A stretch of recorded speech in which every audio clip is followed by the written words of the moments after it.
네, 오늘부터 이틀 동안 4.7 재보궐선거 사전투표가 진행됩니다. 시간은 새벽 6시부터 저녁 6시까지인데 사진이 있는 신분증만 있으면 주소지와 상관없이 재보선이 치러지는 지역의 모든 읍면 동사무소에서 투표할 수 있습니다. 네, 오세훈 국민의힘 서울시장 후보가 시장 재직 때 일어난 용산 참사가 과도한 폭력 때문이었다는 발언이 왜곡 보도됐다며 사과했습니다. 박영선 후보와 민주당, 다른 야당은 오 후보를 거세게 비판하면서 재개발 공약에도 깊은 우려를 나타냈습니다. 박형준 국민의힘 부산시장 후보가 지난 2012년 총선 출마 당시 상대 후보 성추문을 허위 폭로한 여성을 매수했다는 내용의 녹취록이 공개됐습니다. 박 후보 측은 허위 사실이자 공작이라고 반발했고 민주당은 국민의힘이 해당 내용을 보도한 언론사를 항의 방문한 건 언론 탄압이라고 주장했습니다. 국내 코로나19 새 환자가 어제에 이어 오늘도 500명대 중반이 될 것으로 보입니다. 정부가 새 환자를 200명대로 막겠다며 특별 방역 대책을 실시한 지 2주가 지났지만 환자는 오히려 늘고 있어 전문가들이 4차 대유행을 경고하고 있습니다. 네, 오늘 미국에서 한미일 안보실장 협의가 열리는데 이에 앞서 미 국무부가 대북 정책의 중심은 비핵화며 동맹과 보조를 맞춰야 한다고 강조했습니다. 대북 정책 조율이 쉽지 않아 보입니다. 미얀마 군경의 유혈 진압이 계속되면서 대학살이 임박했다고 경고까지 나오고 있습니다. 군경에 맞선 민주진영은 군부의 헌법을 폐기하고 문민정부 출범을 선언했고 시민들은 저항을 계속하겠다고 다짐했습니다. 여러분 안녕하십니까? 4월 2일 굿모닝 화이트에 시작합니다. 4.7 재보궐선거가 이제 닷새 앞으로 다가왔고 오늘부터는 사전투표도 시작됩니다. 서울시장 보궐선거에 공표 가능한 마지막 여론조사에서도 국민의힘 오세훈 후보가 민주당 박영선 후보를 15%포인트 이상 앞서는 걸로 나타났습니다. 네, LH 사태로 민심이 들끓는 가운데 여권 주요 인사들의 임대료 인상까지 악재가 잇따르면서 좀처럼 반등기배를 잡지 못하는 모습입니다. 부장원 기자입니다. 재보선 직전 마지막 여론조사에서도 반전은 없었습니다. 오세훈 후보가 박영선 후보를 적게는 15%포인트, 많게는 20%포인트 넘게 앞질렀고 당선 가능성을 묻는 질문엔 격차가 더 컸습니다. 선거가 채 일주일도 남지 않았지만 두 후보 간 지지율 격차는 요지부동. 그 바탕엔 LH 사태로 성난 부동산 민심이 깔려 있습니다. 민주당 이낙연 상임선거대책위원장이 대국민 사과를 하며 수습에 나섰지만 여러분의 화가 풀릴 때까지 저희는 반성하고 혁신하겠습니다. 불과 몇 시간 만에 박주민 의원의 임대료 인상이 알려지며 내로남불로 찬물을 끼얹었습니다. 추격전도 빠듯한데 돌발 악재가 끊이지 않자 다시 나선 김태년 당대표 직무대행. 내로남불 자세도 혁파하겠습니다. 더불어민주당은 개혁의 설계자로서 스스로에게 더 엄격하고 단호해지도록 윤리와 행동 강령의 기준을 높이겠습니다. 부동산 정책 선회까지 내걸며 읍소했지만 상황은 녹록지 않습니다. 국민의힘은 분노의 바람이 불고 있다면서 체면치레로 실패를 자인하는 것으론 민심을 거스를 수 없다고 평가절하했습니다. 선거는 돈과 조직으로 한다 그러지만 바람을 이기지는 못합니다. 지금 바람은 분노의 바람입니다. 분노의 바람. 선거는 누가 이기느냐? 민심이 이깁니다. 민심이. 정의당마저도 민주당 정권 자체가 다주택자를 위한 기득권 집단으로 드러났다며 사과든 정책 약속이든 믿기 어렵다고 꼬집었습니다.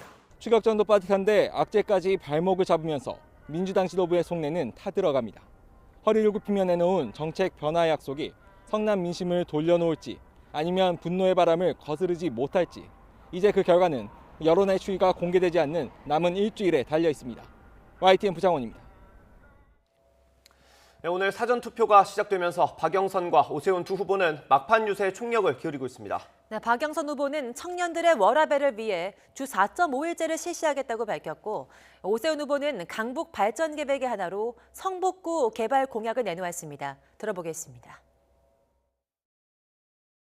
또 주 4.5일제 청년들이 바라는 워라밸 이것이 지켜질 수 있도록 서울시와 서울시 산하기관의 안전 문제를 담당하는 곳부터 실시하도록 하겠습니다. 서울시장은 이러한 양질의 일자리를 만들어야 합니다. 양질의 일자리를 만드는 것 자신 있습니다, 여러분. 이곳 성북구에서 제 청소년기를 보냈습니다. 그래서 저한테는 이곳 성북구가 들어오기만 하면 마음이 편안해지는 곳입니다. 지하로 연결시켜서 롯데백화점, 현대백화점, 동북선 모두 다 환승할 수 있는 지하광장, 쉽게 얘기해서 코엑스 앞에 같은 강북의 명물을 반드시 만들겠습니다. 오세훈! 서울시장 후보들은 부동산과 관련해서는 조금 차이가 있긴 하지만 재건축 규제를 완화하는 방향으로 민간 사업 활성화를 시사하고 있습니다. 때문에 정부가 강조하고 있는 공공재개발과 도심 공공주택 개발 같은 공공이 주도하고 있는 정책에 차질을 빚을 수 있다는 전망이 나오고 있습니다. 보도에 신윤정 기자입니다. 정부는 이번 주 초 영등포구 신길 1구역 등 서울 공공재개발 후보지 16곳을 발표했습니다. 이어 역세권과 빌라촌, 준공업 지역을 고밀 개발하는 도심 공공주택 개발사업 후보지 21곳도 공개했습니다. 지난 1월 발표된 흑석 2구역 등 공공재개발 1차 후보지까지 포함하면 LH 등 공공주도로 서울 도심에서만 5만 가구가 공급되는 겁니다. 그러나 집값 급등과 LH 사태 속에서 치러지는 서울시장 선거가 정책 추진의 변수로 등장했습니다. 여야 모두 정도의 차이만 있을 뿐 민간 재개발 재건축 규제를 풀겠다는 공약을 내걸었습니다. 민주당 박영선 후보는 민간 참여형 재건축 활성화를 통한 평당 1,000만 원대 반값 아파트 30만 호 공급을 약속했습니다. 재개발 재건축을 할 때 공공 민간 참여형으로 하겠다. 이것을 약속드립니다, 여러분. 국민의힘 오세훈 후보는 용적률 상향과 한강변 아파트 층수 제한 완화 등을 통한 18만 5천 가구 공급을 내걸었습니다. 바로 시작할 수 있는 재건축 재개발을 이 정부가 또 지금의 서울시가 억눌러 놓은 것들이 있습니다. 이 때문에 공공사업 후보지 주민들 사이에서는 굳이 공공재개발로 추진할 이유가 없다며 선거 이후 정책을 지켜보자는 분위기가 감지되고 있습니다. 굳이 공공재개발이나 정비사업들 선택을 하지 않아도 민간 사업의 가능성이 앞으로 좀 더 커지지 않겠냐라. 그러나 실제 민간 재개발, 재건축의 각종 규제를 풀려면 시의회나 정부와의 조율이 필수여서 실제 민간 공급 활성화로 이어질지는 미지수입니다. 그래서 서울시장이 바뀐다고 그래서 분양가 상한제가 없어지고 아니면 초과이익 환수제가 없어지는 건 아니거든요. 네네. 그런 차원에서 민간의 재건축 재개발은 좀 한계를 가지고 있다는 거고요. 결국 성난 부동산 민심을 잡기 위한 공약 경쟁이 공공 공급 대책의 동력을 떨어뜨리고 간신히 급등을 멈춘 집값을 다시 들썩이게 할 수 있다는 우려가 나오고 있습니다. YTN 신윤정입니다. 부산시장 선거에 나선 국민의힘 박형준 후보는 LCT 특혜 의혹에 이어서 지난 2012년 총선 당시 상대 후보의 허위 성추문 폭로자 매수 의혹이 불거졌습니다. 박 후보 측은 명백한 허위 사실이자 공작이라고 반발했고 민주당은 국민의힘 측이 해당 언론사를 항의 방문한 것을 문제 삼으며 언론 탄압이라고 주장했습니다. 차상은 기자입니다. 박형준 국민의힘 후보가 지난 2012년 총선 당시 상대 후보의 성추문을 허위 폭로한 여성을 매수했다는 의혹을 국제신문이 제기했습니다. 당시 부산 수영구에서 맞붙은 유재중 전 의원으로부터 성폭력을 당했다고 허위 주장한 여성 A씨에게 박 후보 측이 거짓 증언을 대가로 5천만 원을 건넸다는 녹취록을 보도한 겁니다. 국민의힘은 이런 내용을 모두 부인하며 선거를 앞둔 공작이라고 강하게 반발했습니다. 무고죄로 유죄를 선고받은 여성의 일방적인 주장을 검증하지 않고 보도한 가짜뉴스라며 해당 신문사를 항의 방문했습니다. 더불어민주당은 국민의힘이 언론사를 겁박하고 있다고 질타하고 나섰습니다. 후보를 검증하고 의혹을 취재해 보도하는 게 언론의 책임이자 역할인데 경영진과 기자를 만나 항의하는 건 언론 탄압이란 겁니다. 권력을 가진 정치인이 자신에게 불리한 보도를 했다고 언론사를 직접 찾아가 항의하는 것은 민주주의의 근간을 흔드는 중대한 일입니다. 밖에서는 상대 후보를 겨냥한 지원 사격이 계속됐습니다. 해운대 LCT 앞을 찾아간 민주당 의원들은 조형물 납품 의혹을 다시 제기했고 박형준 후보 유세에 동참한 안철수 국민의당 대표는 지지층의 투표를 독려했습니다. 문재인 정권 심판하려면 어떻게 해야 되겠습니까? 여러분들이 투표 참여해 주시는 게 유일한 방법입니다. 치열한 공방 속에 김영춘, 박형준 두 후보는 사전투표 첫날 아침 가족과 함께 한 표를 행사할 계획입니다. YTN 차상림입니다. 네, 앞서 전해드린 대로 오늘부터 4.7 재보궐선거 사전투표가 시작됐습니다. 네, 지난해 4.15 총선에 이어서 코로나19 사태 속 치러지는 두 번째 선거인 만큼 만반의 준비가 갖춰졌습니다. 네, 서울역 사전투표소에 저희 취재기자가 나가 있습니다. 박규현 기자. 네, 서울역 사전투표소에 나와 있습니다. 네, 사전투표 지금 시작됐죠? 네, 그렇습니다. 4.7 재보궐선거를 닷새 앞두고 조금 전 6시부터 사전투표가 본격적으로 시작됐습니다. 이른 시간인데도 출근길에 나선 사람들이 조금씩 모여들었는데요. 특히 총선과 달리 선거날이 휴일이 아닌 평일인 만큼 사전에 미리 투표하려는 사람들이 많습니다. 서울과 부산 등에서 사전투표가 가능한 곳은 모두 722개소입니다. 오늘부터 내일까지 이틀 동안 진행되는데 새벽 6시부터 오후 6시까지만 운영됩니다. 오는 7일 투표 당일에는 본인 거주지 인근의 정해진 투표소를 이용해야 하는데요. 하지만 오늘부터 시작된 사전투표 기간에는 사진이 나와 있는 신분증만 있다면 주소지와 상관없이 재보궐선거가 치러지는 지역의 모든 읍면동 사무소에서 투표할 수 있습니다. 이 기간엔 부산 시민이 서울에서, 서울 시민이 부산에서도 투표할 수 있는데요. 이럴 경우엔 기표된 투표용지를 회송용 봉투에 넣어 투표함에 투입하게 됩니다. 다만 먼저 이번엔 재보궐선거가 치러지는 지역이 맞는지 확인한 뒤 방문하셔야겠습니다. 네, 그런데 무엇보다 많은 사람들이 모이는 만큼 코로나19 감염 우려가 드는 건 사실인데요. 방역 지침은 어떻게 운영되고 있습니까? 네, 지금 제 뒤를 보시면 투표소에 입장하기 위해 체온을 확인하고 손 소독을 하는 절차가 진행되고 있습니다. 또 1m씩 거리 두기도 계속 유지가 되고 있는데요. 지난해 코로나19 사태 속에 한 차례 선거를 치러봐서 그런지 이번엔 조금 익숙해진 모습입니다. 체온을 재고 손을 소독한 다음엔 위생장갑을 낀 다음 투표 절차를 밟게 되는데요. 이후 신분증을 통해 본인 확인을 해야 하는 만큼 입장 전에 미리 신분증을 꺼내 두시는 편이 좋습니다. 이 과정에서도 개인 간 1m 거리 두기는 준수해야 합니다.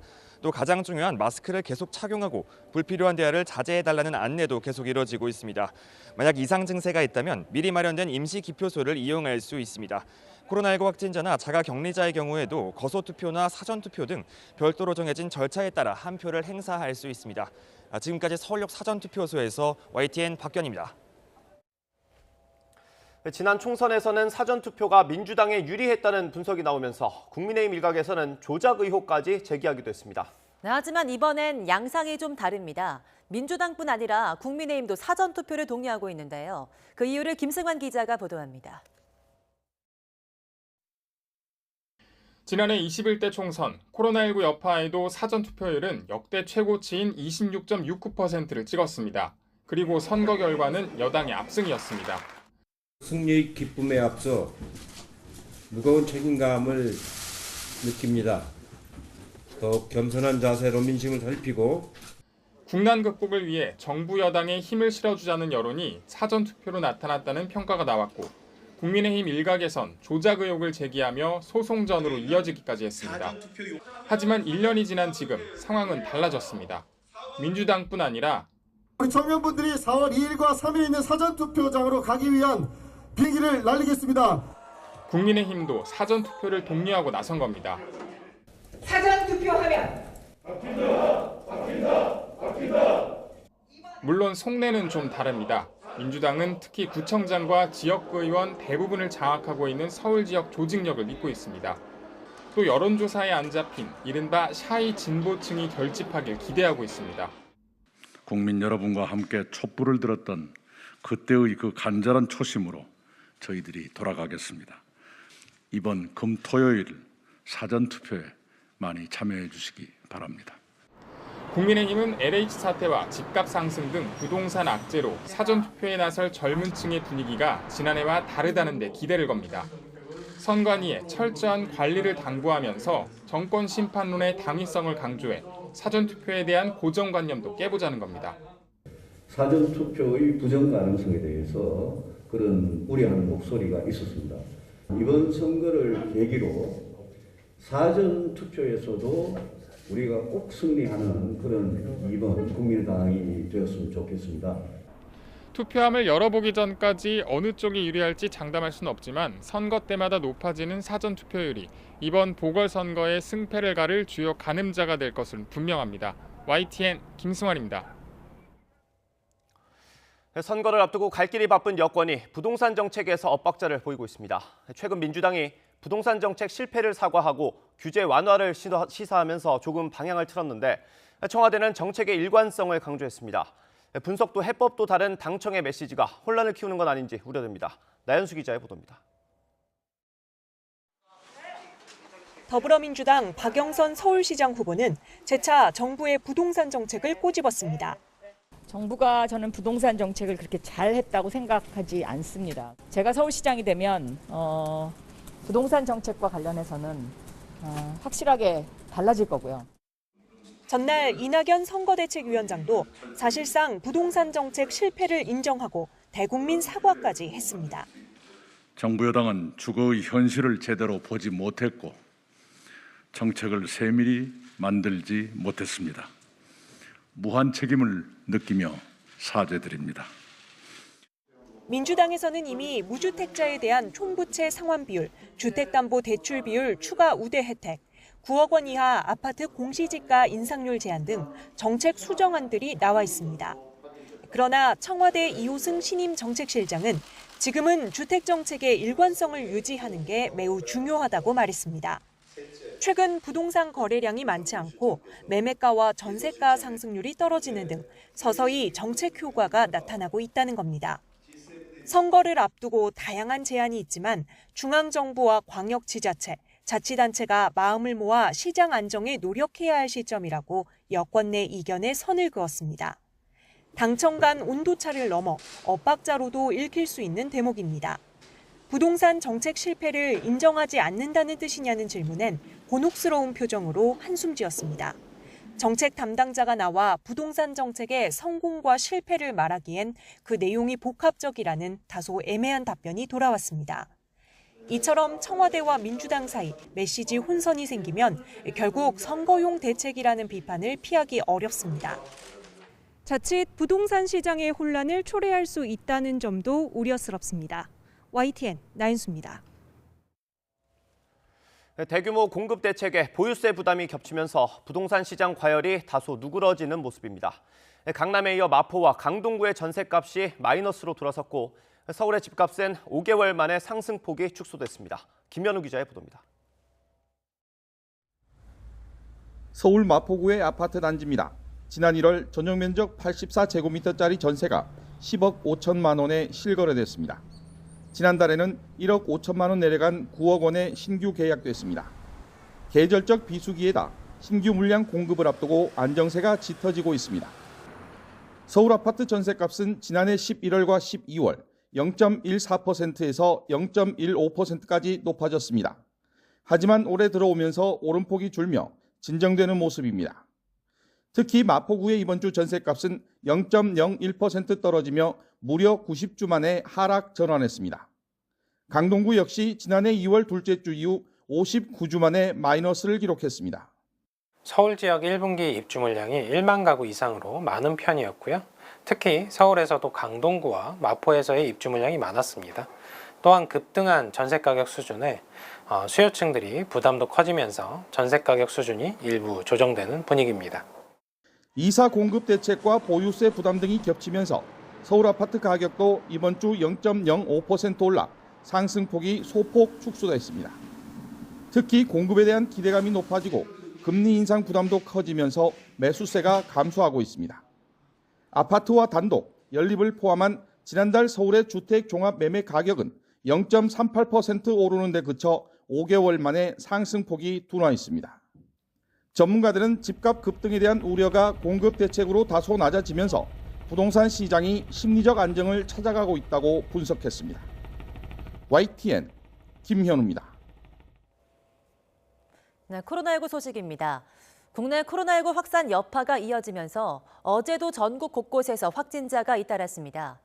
방역당국과 서울시 등 각 지방자치단체에 따르면 어제 0시부터 오후 9시까지 전국에서 코로나19 양성 판정을 받은 신규 확진자는 504명으로 집계됐습니다. 확진자가 나온 지역을 보면 수도권이 338명으로 67.1%, 비수도권이 166명으로 32.9%입니다. 이런 추세로 볼 때 오늘 0시 기준으로 발표될 신규 확진자는 이보다 더 늘어 500명대 중후반, 많으면 600명 안팎에 달할 것으로 예상됩니다.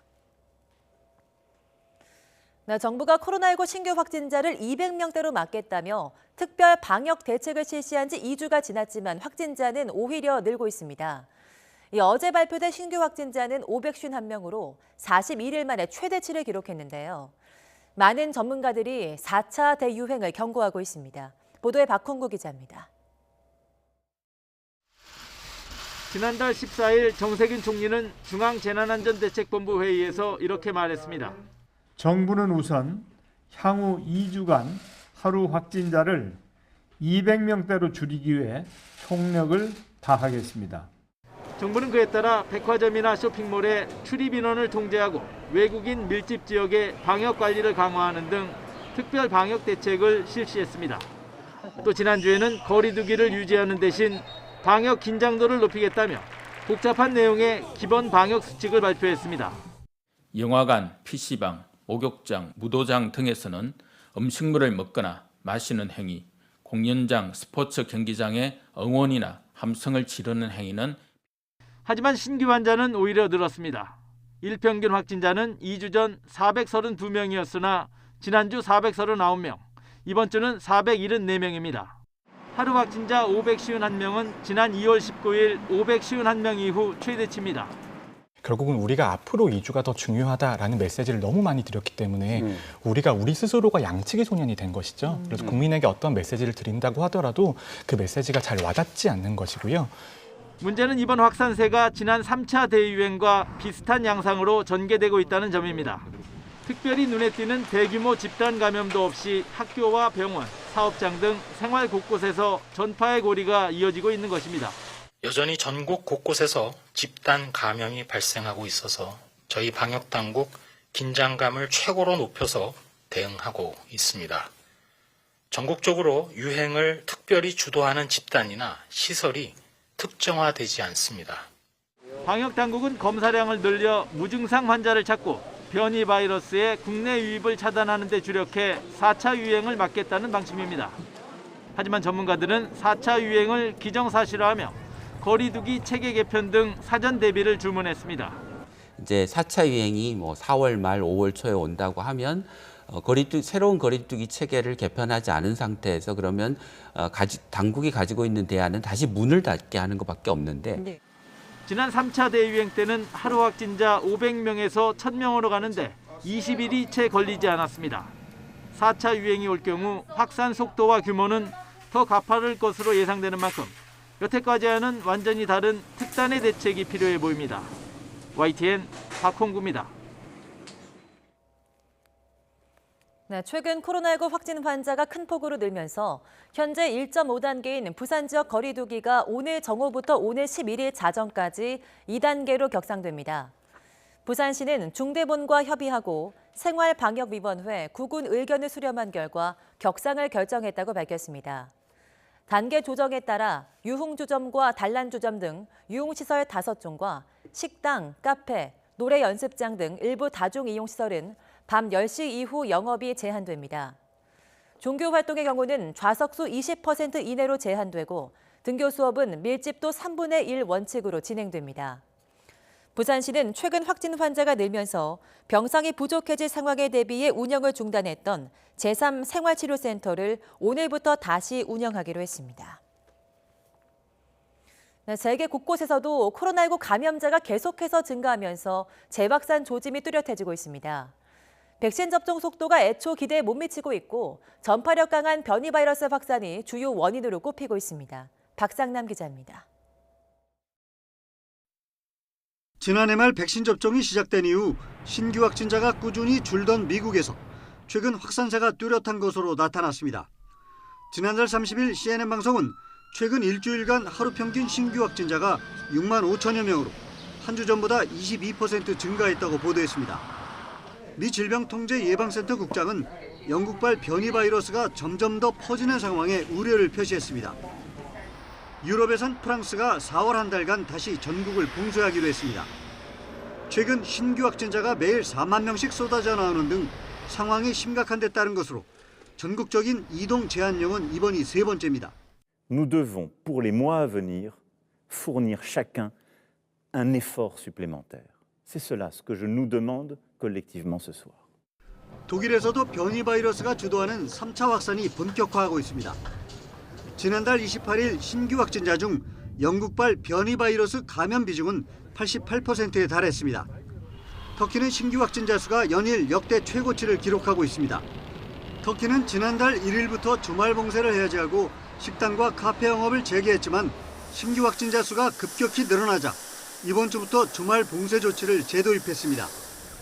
누적 확진자 수 세계 3위 국가인 인도 역시 확산세가 두드러졌습니다. 지난 2월 10,000명 아래로 떨어졌던 하루 신규 확진자 수가 6개월 만에 다시 7만 명을 넘어섰습니다. 인도와 인접한 방글라데시도 지난달 31일 기준 신규 확진자가 사상 최다를 기록했고 파키스탄 역시 이날 신규 확진자가 지난해 6월 이후 최대였습니다. YTN 박상남입니다.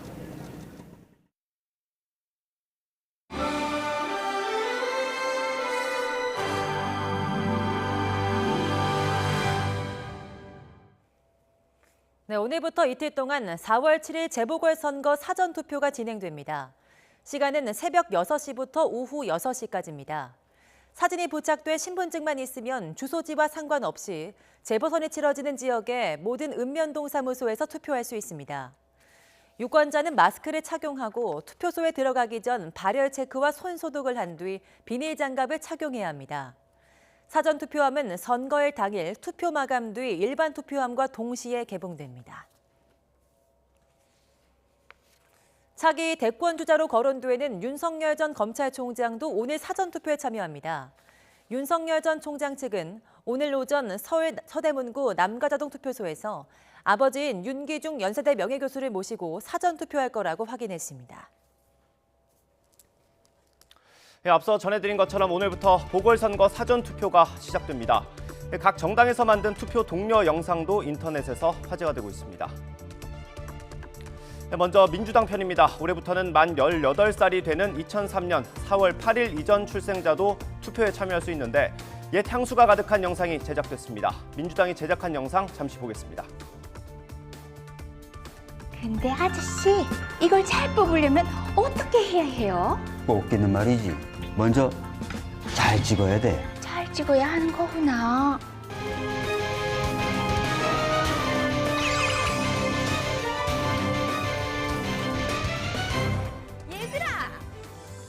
네, 국민의힘은 태영호 의원이 단연 화제입니다. 오세훈 후보를 지지하는 랩을 직접 불러서 높은 조회수를 기록했고요.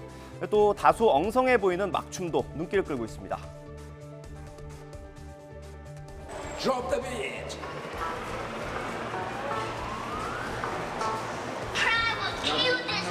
이번에는 2번이네. 2번 찍어 이겨내세. 2번만이 이기는 게 이번에는 2번이네. 2번 섞어 2번 찍어 이 나라를 이어가.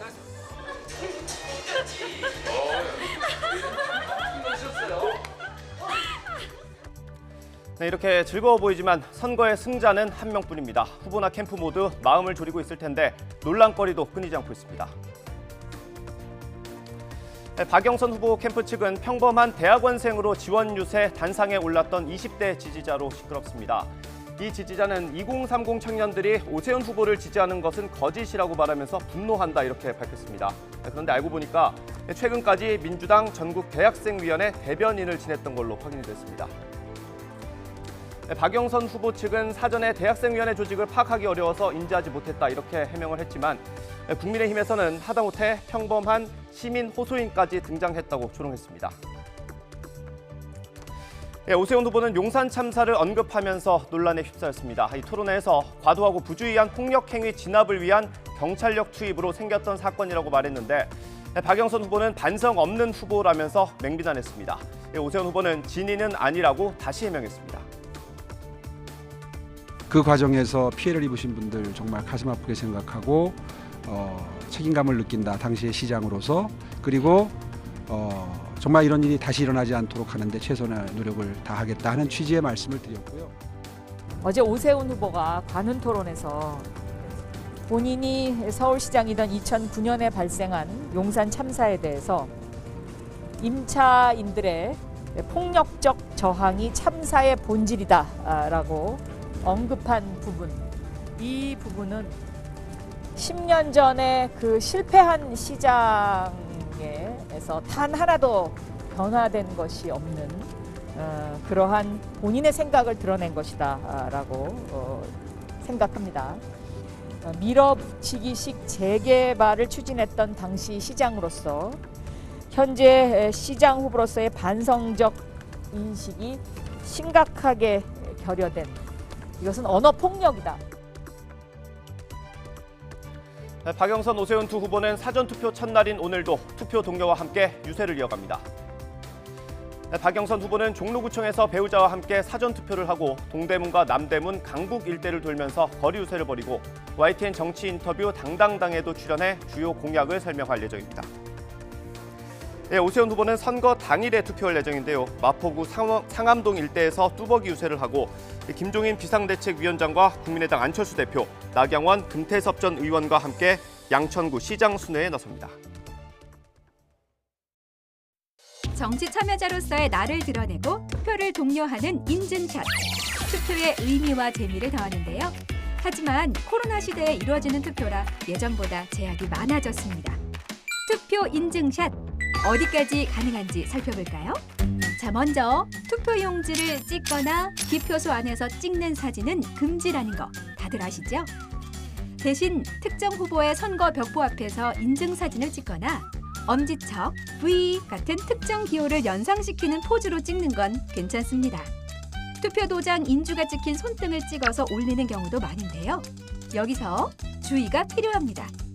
코로나 예방을 위해 투표소에서는 일회용 비닐 장갑을 껴야 하는데요. 손등에 도장을 찍으려고 비닐 장갑을 벗는다면 방역 노력이 말짱 도루묵이 되겠죠. 법으로 금지된 건 아니지만 투표소 안에서는 되도록 비닐 장갑을 벗지 말라는 게 선관위의 권고. 그래서 나온 또 다른 인증 방법이 있는데 바로 투표 확인증을 발급받는 겁니다. 투표 관리인에게 요청하면 현장에서 곧바로 발급된다는 점. 확인증을 찍어서 올리는 것도 의미 있는 인증샷이 되겠네요. 코로나 시대의 투표 인증샷. 올바른 방식으로 방역 수칙도 지키면서 찍어보자고요. 무료 문자 샵 0240, 샵 0240으로 YTN 뉴스와 함께하는 것도 잊지 마세요. 이번 서울시장 보궐선거는 주로 부동산과 개발 정책에 관심이 쏠리고 있습니다. 하지만 다른 공약들도 잊지 말아야겠죠. 두 후보의 아동 돌봄 공약을 김경수 기자가 취재했습니다. 더불어민주당 박영선 후보의 돌봄 공약 중 핵심은 유치원 무상급식입니다. 엄마 같은 시장이 되겠다며 유치원생 7만 5천 명에게 점심과 간식, 우유를 무상으로 제공하겠다는 겁니다. 최대한 친환경 농수산물을 사용하겠습니다. 이렇게 지원할 경우에 서울시에서는 약 250억 원 정도를 부담하게 됩니다. 10년 전 무상급식 주민투표로 시장직에서 물러난 국민의힘 오세훈 후보를 겨냥한 공약이라는 해석도 있는데 오 후보는 유치원 무상급식에 반대하지 않는다고 밝혔습니다. 나아가 어린이집과 유치원에 지원되는 간식비와 급식비를 올리겠다고 말했습니다. 무상급식은 반대하면서 간식비를 올린다. 이게 좀 저는 원칙적으로는 맞지 않다라고 생각을 합니다. 거기에 더해서 더해드리라는 겁니다. 앞서 조희연 서울시 교육감도 도입 의지를 밝힌 만큼 유치원 무상급식의 실현 가능성은 낮지 않습니다. 박 후보는 지출을 조정하고 잉여 예산도 활용해 필요한 비용을 마련해 보겠다는 입장이지만 코로나19 사태로 서울시의 재정 여력이 충분치 않은 게 문제입니다. 이런 서울시 재정 사항들을 좀 세밀히 살펴보고 재정 계획들을 제시해야 되는데요. 생색은 선거 때 선출직 공직자 후보들이 내고 이후의 부담은 다른 곳으로 전가하는 그런 일들을 반복하지 않을까 좀. 두 후보 모두 늘리겠다고 약속한 보육시설도 마찬가지입니다. 박 후보는 돌봄시설과 인력을 2배 늘리겠다고 했고 오 후보는 현재 33% 수준인 국공립 어린이집 비율을 5년 안에 50%까지 높이겠다고 공약했습니다. 학부모들에겐 반가운 일이지만 문제는 들어가는 비용을 마련할 구체적인 계획이 없다는 겁니다. 국공립 어린이집이라고 하는 건 이게 부지도 문제고 운영비도 문제잖아요. 이제 계속 돈이 들어가는 거. 여기에 대해서는 구체적인 답을 못하고 있는 거죠. 아동 보호와 관련해 박 후보는 경찰서에 아동학대 전담팀을 배치하고 모든 학교에 학교폭력 상담 교사를 두겠다고 밝혔습니다. 오 후보는 어린이집 CCTV 영상의 보관 기간을 지금의 60일에서 100일까지로 늘리고 정기적인 영상 공개도 의무화하겠다고 약속했습니다. 하지만 일부 공약 외에는 대체로 새로울 게 없고 의견 수렴 과정도 충분했는지 모르겠다는 반응이 적지 않습니다. 아동학대에 대한 관심을 좀 갖는다면 충분히 이제 관련 유관 기관들 전문가들하고 좀 논의를 해서 기존에 나왔던 정책들에 대한 내용들 그런 부분들이 주가 되지 않나라는 생각. 보궐선거로 진행이 되다 보니까 후보자들이 충분하게 정책들을 고민하거나 뭐 새로운 내용들을 만들었다고 보기는 좀 어렵고요. TV 토론회도 정책과 무관한 의혹 공방 위주로 흐르면서 유권자 입장에서 공약을 비교할 기회 자체가 부족하다는 비판도 나오고 있습니다. YTN 김경수입니다. 이번에는 부산시장 후보들의 공약 살펴보겠습니다. 김영춘, 박형준 후보 모두 경제 살리기에 힘을 싣고 있습니다. 가덕도 신공항 추진에 있어서는 조금 다른 접근 방식을 보이고 있습니다. 오태인 기자입니다. 부산을 위해 헌신하겠다며 출사표를 던진 더불어민주당 김영춘 후보와 국민의힘 박형준 후보. 침체한 부산 경제를 살리겠다는 일자리 공약은 두 후보가 궤를 같이 했습니다. 김 후보는 경제자유구역을 넓혀 해마다 일자리 25만 개를 만들겠다고 내세웠습니다. 글로벌 금융기업들 그리고 국내외의 첨단 기업들을 유치해서 우리 부산 청년들이 부산에서 안심하고 살 수 있는 그런 좋은 일자리들을 대거 만들어내겠습니다.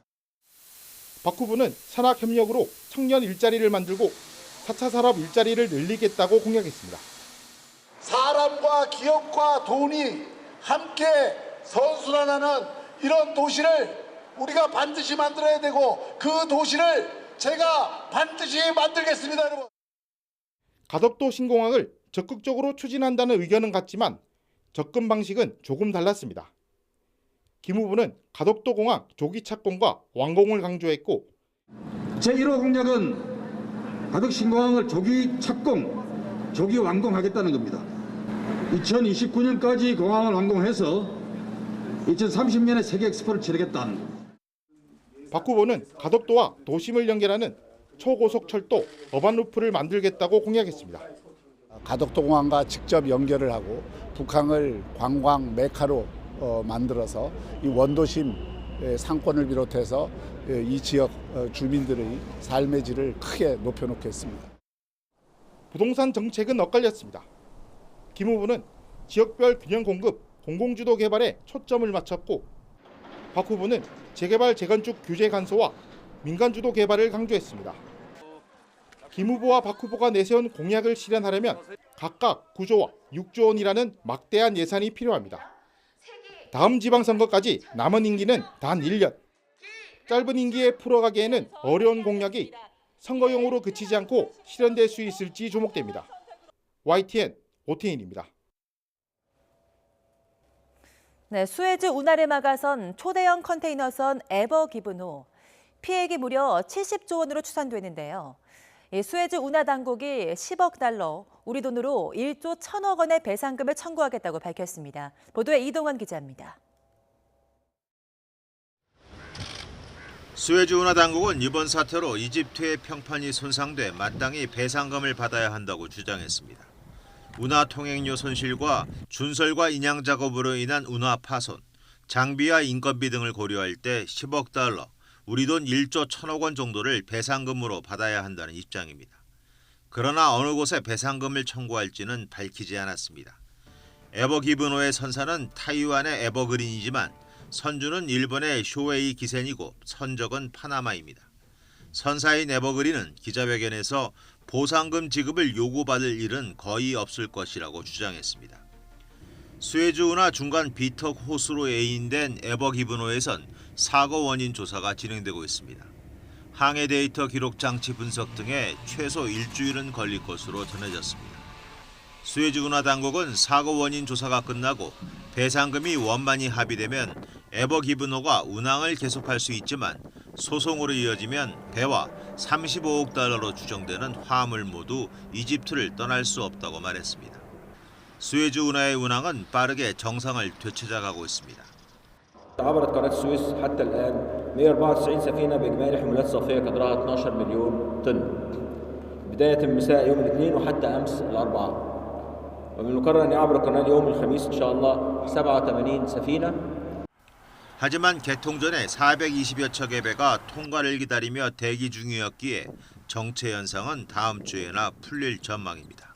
YTN 이동원입니다. 네, 미국 바이든 행정부 출범 이후 첫 한미일 안보실장 협의가 현지 시각으로 2일 미국에서 열립니다. 이 협의를 앞두고 미국 국무부가 대북 정책의 중심에는 비핵화가 있고 동맹과 보조를 맞춰야 한다고 강조했는데요. 이번 협의에선 그동안 검토해온 것을 공유하는 기회가 될 거라고 설명했습니다. 워싱턴 강태욱 특파원이 보도합니다. 미국 국무부는 막바지 단계에 있는 미국 정부의 대북 정책 검토에 대해 예단할 수는 없다고 밝혔습니다. 다만 미국 대북 정책의 중심에는 북한의 비핵화가 계속 있을 것이라고 말했습니다. 특히 북한에 대한 어떤 접근법이든 효과를 거두려면 동맹들과 보조를 맞춰야 한다고 강조했습니다. We also know that any approach to North Korea, in order to be effective, will be one that we will have to execute in lockstep with our close allies, including in this case our treaty allies, Japan and South Korea. 그런 만큼 바이든 정부 들어 대북 정책 검토에서 한국과 일본 등 동맹들과 협의가 광범위하게 이루어졌다는 겁니다. 또 처음으로 예정된 한미일 안보실장 협의가 중요한 기회가 되고 있다고 설명했습니다. It will provide National Security Advisor Sullivan and other U.S. officials an opportunity to hear directly from these senior Japanese and South Korean officials to share again where we are in terms of our review. 제이크 설리번 미국 안보보좌관과 서훈 청와대 국가안보실장, 기타무라 시게루 일본 국가안보국장은 첫 3자 협의를 할 예정입니다. 이에 대해 백악관 국가안보회의는 한반도의 평화와 안정유지, 코로나19 대응 등 다양한 이슈가 논의될 것이라고 밝혔습니다. 특히 이번 협의에서는 동맹 간 조율이 최종적으로 이루어질 것이란 관측입니다. 그런 만큼 그동안 검토해온 바이든 정부의 대북 정책도 곧 발표될 것이라는 전망이 나오고 있습니다. 워싱턴에서 YTN 강태욱입니다. 네, 군 사망사고 진상규명위원회가 천안함 순직장병의 사망 원인에 대한 조사 개시를 결정한 사실이 뒤늦게 알려졌습니다. 정부기관의 이 같은 결정을 놓고 유가족과 생존 장병 등은 북한에 의한 폭침을 부정하는 거라고 강하게 반발하며 논란이 일고 있습니다. 보도에 김문경 기자입니다. 천안함 좌초설을 주장했던 신상철 전 천안함 민군합동조사단 조사위원이 지난해 9월 군 사망사고 진상규명위원회에 진정을 냈습니다. 천안함 순직 장병들의 사망 원인을 규명해달라는 내용이었습니다. 규명위는 석 달 뒤인 지난해 12월 조사 개시 결정을 내렸습니다. 2010년 민군합동조사단의 조사 결과 이후 정부 기관이 다시 조사 개시 결정을 내린 건 이번이 처음입니다.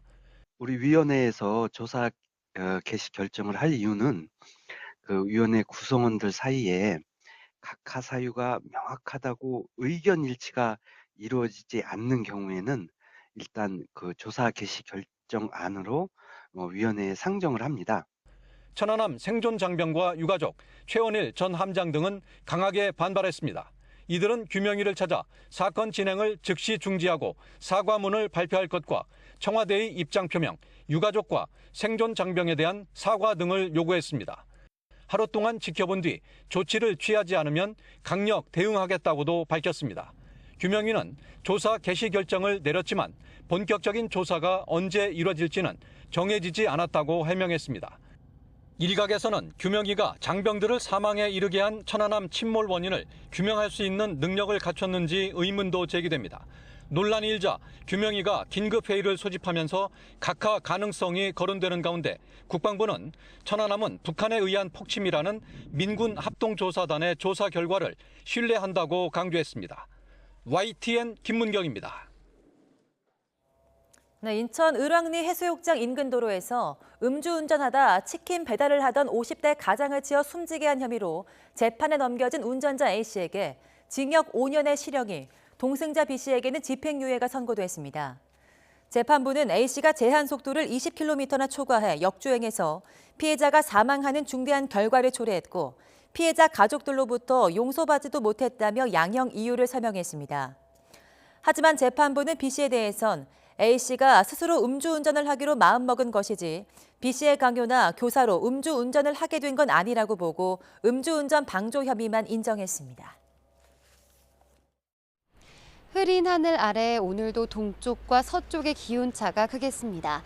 동풍의 영향을 받는 동쪽 지역은 선선하겠지만 태백산맥 서쪽 지역은 동풍이 고온 건조해지면서 기온이 크게 오르겠는데요. 현재 서울 기온 12.7도로 어제와 비슷하지만 한낮에는 22도까지 오르면서 어제보다는 조금 낮겠고요. 하지만 여전히 예년 기온을 8도가량 웃돌면서 무척 따뜻하겠습니다. 반면 속초는 한낮에도 14도에 머무는 등 동쪽 대부분 지역은 15도 안팎의 기온을 보이면서 선선하겠습니다. 그 밖의 지역은 춘천 22도, 대전 23도, 광주 24도로 내륙 지역은 20도를 웃도는 곳이 많겠습니다. 고온 건조한 바람에 대기의 건조함도 더욱 심해졌는데요. 어제 서울 등 수도권과 강원, 충청과 경북 내륙 곳곳으로 건조특보가 확대됐습니다. 건조함은 내일과 모레 전국에 비가 내리며 해소될 것으로 전망됩니다. 오늘 밤 제주도와 전남 남서해안을 시작으로 내일 오후에는 전국으로 비가 확대하겠고요. 휴일인 모레까지 제법 많은 비가 오겠습니다. 비가 내리면서 날은 다소 쌀쌀해질 전망입니다. 비와 함께 바람도 강하게 불겠습니다. 제주도에는 이미 강풍주의보가 내려졌고요. 제주도와 남해안에는 초속 10에서 20m 안팎의 강풍이 불겠습니다. 시설물 관리와 안전사고에 주의해 주시기 바랍니다. 지금까지 상암동 야외 스튜디오에서 YTN 홍나실입니다. 네, 오늘부터 이틀 동안 4.7 재보궐선거 사전투표가 진행됩니다. 시간은 새벽 6시부터 저녁 6시까지인데 사진이 있는 신분증만 있으면 주소지와 상관없이 재보선이 치러지는 지역의 모든 읍면동사무소에서 투표할 수 있습니다. 네, 오세훈 국민의힘 서울시장 후보가 시장 재직 때 일어난 용산 참사가 과도한 폭력 때문이었다는 발언이 왜곡 보도됐다며 사과했습니다. 박영선 후보와 민주당, 다른 야당은 오 후보를 거세게 비판하면서 재개발 공약에도 깊은 우려를 나타냈습니다.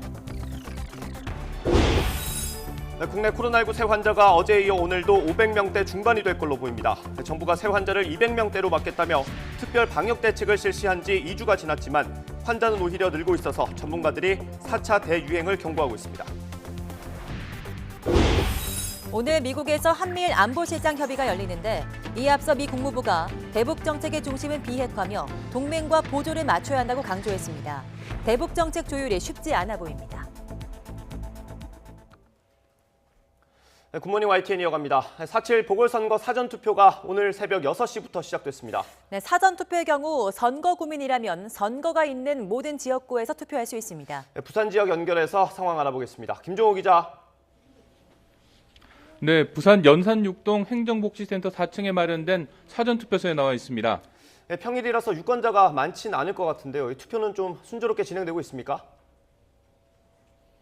네, 말씀처럼 이른 시각이라서 아직 유권자가 길게 줄을 서 투표 순서를 기다리는 모습은 볼 수 없습니다. 그래도 꾸준히 유권자 발길이 이어지고 있습니다. 유권자가 도착하면 먼저 코로나19 감염 예방 절차를 거치고 신분 확인을 거쳐서 기표소에서 소중한 한 표를 행사하고 있습니다. 지금까지 부산 지역에서는 순조롭게 투표가 진행되고 있습니다. 부산에는 모두 205개 읍면동에 사전투표소가 마련됐고 1개 특별투표소도 별도 운영 중입니다. 특별투표소는 부산시 제1생활치료센터에 마련됐습니다. 코로나19 확진 판정을 받고 입원한 유권자가 있는 곳으로 이곳에 있는 환자 100여 명도 소중한 권리를 행사할 수 있게 됐습니다. 광역시장 보궐선거가 진행되는 서울과 부산 외에도 오늘 울산 남구와 경남 의령군에서도 기초자치단체장을 새로 뽑는 사전투표가 진행됩니다. 또 서울 강북구 등 8곳에는 광역의원, 경남 의령군 등 9곳에서는 기초의원을 뽑는 선거가 진행 중입니다. 사전투표 기간에는 투표가 진행되는 모든 선거구에서 투표할 수 있습니다. 가령 부산 시민이라도 오늘 광역의원 사전투표가 진행되는 경기 구리시 투표소에 신분증을 들고 가면 부산시장 보궐선거에 참여할 수 있다는 말입니다. 이곳 부산에서는 시장 보궐선거에 모두 6명이 출마했습니다. 기호 순서대로 소개해드리면 더불어민주당 김영춘, 국민의힘 박형준, 미래당 손상우, 민생당 배준현, 자유민주당 정규재, 진보당 노정현 후보입니다. 부산 지역 전체 유권자 293만여 명에게 오늘도 지지를 호소하는 선거운동을 진행하고 있는데요. 사전투표 기간에는 투표소 반경 100m 안에서 선거운동이 금지됩니다. 오늘 사전투표는 오후 6시까지 진행됩니다. 지금까지 부산 연산 6동 사전투표소에서 YTN 김종호입니다. 지난 총선에 이어 이번 재보궐선거도 코로나19 사태 속에 치르게 됐습니다. 네, 코로나19 확진자는 사전투표가 가능하지만 자가격리 제한은 할 수 없는데요. 투표와 관련된 방역수칙을 이형원 기자가 정리했습니다. 사전투표 시간은 이틀 모두 오전 6시부터 오후 6시까지입니다. 오는 7일 본투표보다 마감 시간은 2시간 빠릅니다.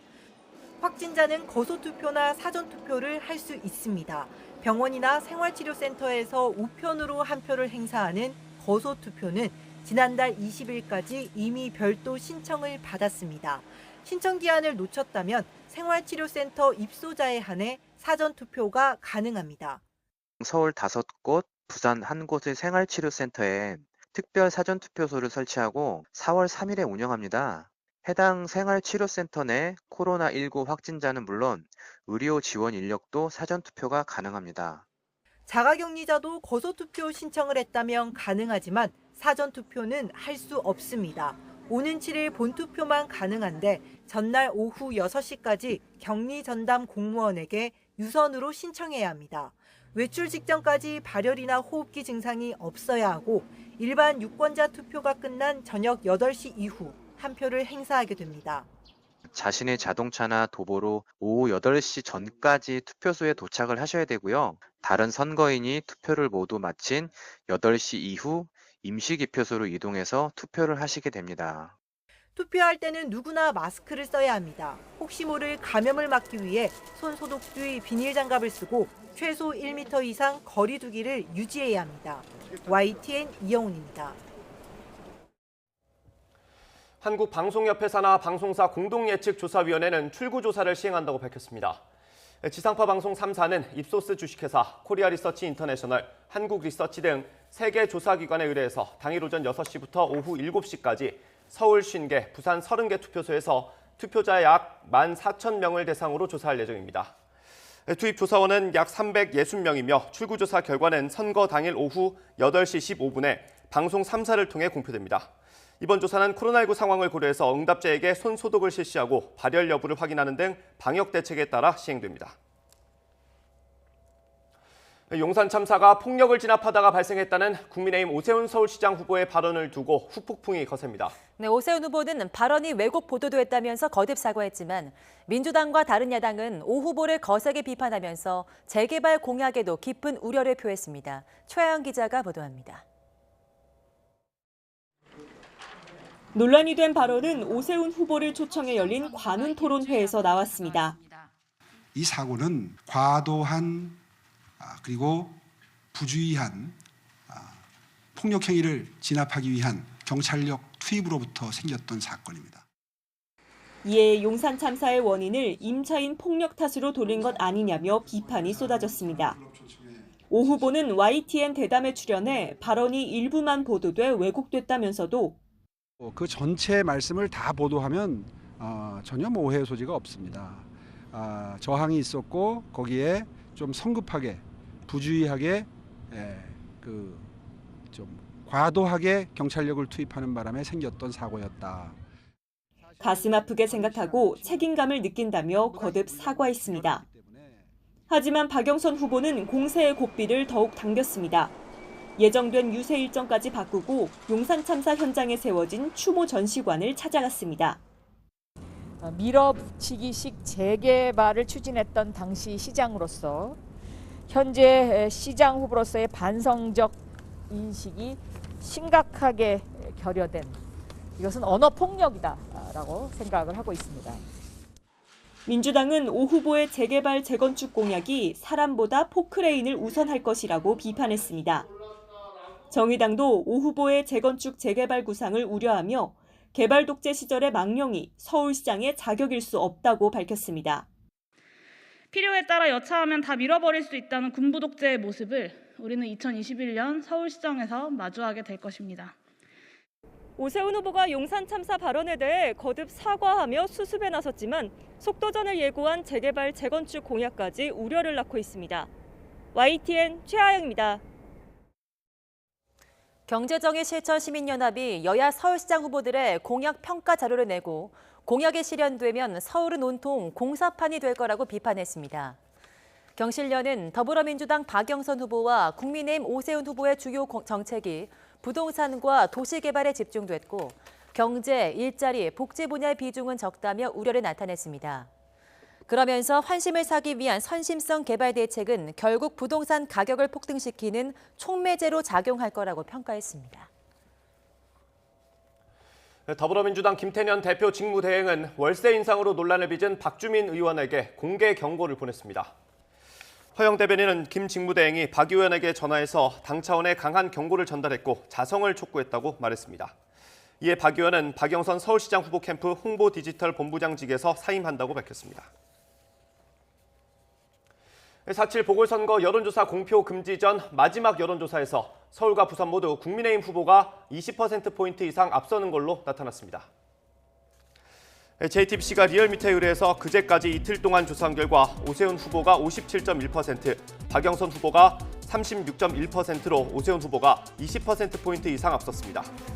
KBS와 SBS, MBC 지상파 3사가 그제 하루 공동으로 한 여론조사에서도 오세훈 후보가 50.5%로 28.2%를 기록한 박영선 후보를 역시 20%포인트 넘게 앞질렀습니다. 부산에서도 국민의힘 박형준 후보가 46.8%로 민주당 김영춘 후보보다 20%포인트 앞섰습니다. 이번 조사는 JTBC가 리얼미터에 KBS와 SBS, MBC 지상파 3사가 한국리서치, 코리아리서치, 입소스에 의뢰해 실시했으며 전체 질문지 등 자세한 내용은 중앙선거 여론조사심의위원회 홈페이지를 참고하면 됩니다.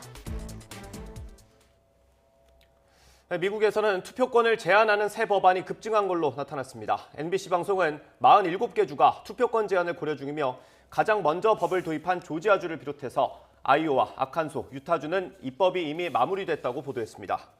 뉴욕대 브레넌 정의센터는 지난달 24일까지 47개 주 의회에서 361개 선거 제한 법안이 발의됐으며 이는 2월 19일 집계보다 43%나 증가한 거라고 설명했습니다.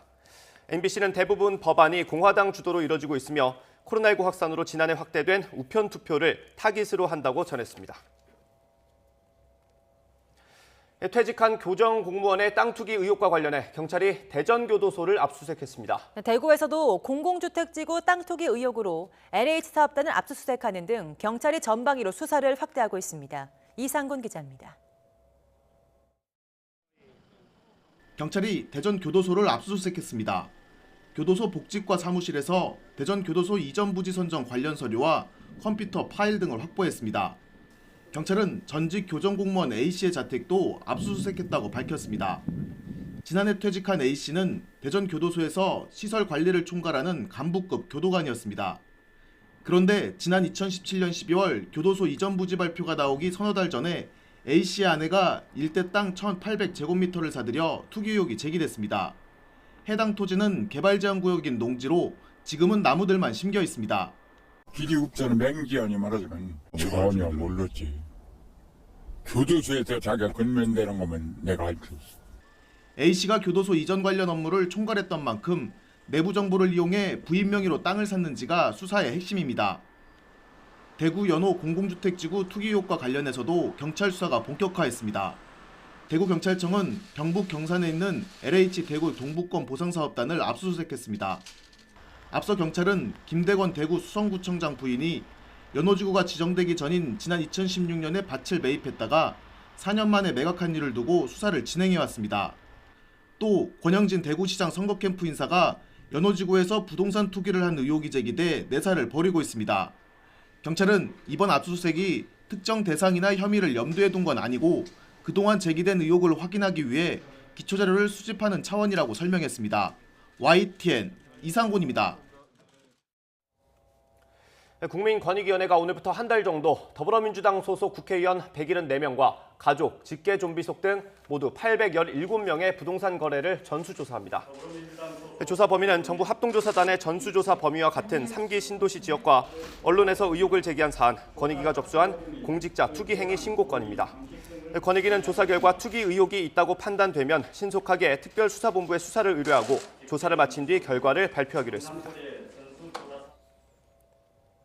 전국 검찰청에 부동산 투기 사범 전담 수사팀을 편성하라는 대검찰청 지침에 따라 서울중앙지방검찰청이 전담팀을 구성했습니다. 서울중앙지검은 부장검사 2명과 검사 10명 등 23명으로 이루어진 부동산 투기 사범 전담 수사팀을 구성했다고 밝혔습니다. 전담 수사팀은 앞으로 검찰의 직접 수사 대상 사건을 수사하고 최근 5년 동안 처리한 부동산 투기 관련 사건 기록을 점검할 예정입니다. 서울에 있는 어린이집에 내려졌던 휴원 조치가 4개월여 만에 끝났습니다. 긴급 보육만 하던 때와 달리 특별 활동도 할 수 있게 됐는데 다만 외부 강사들은 음성 판정을 받아야 수업할 수 있습니다. 정현우 기자의 보도입니다. 서울시 어린이집 5,200여 곳이 129일 만에 정상 운영에 들어간 첫날. 엄마 아빠와 손잡은 아이들이 하나둘 도착합니다. 익숙한 듯 거리를 두고 줄을 서고 발열 검사와 손 소독까지 마친 뒤 선생님과 반갑게 인사합니다. 안녕하세요. 엄마 인사. 이 어린이집에 등원하는 아이는 모두 90여 명. 긴급 보육으로 운영하던 때보다 인원이 크게 늘진 않았습니다.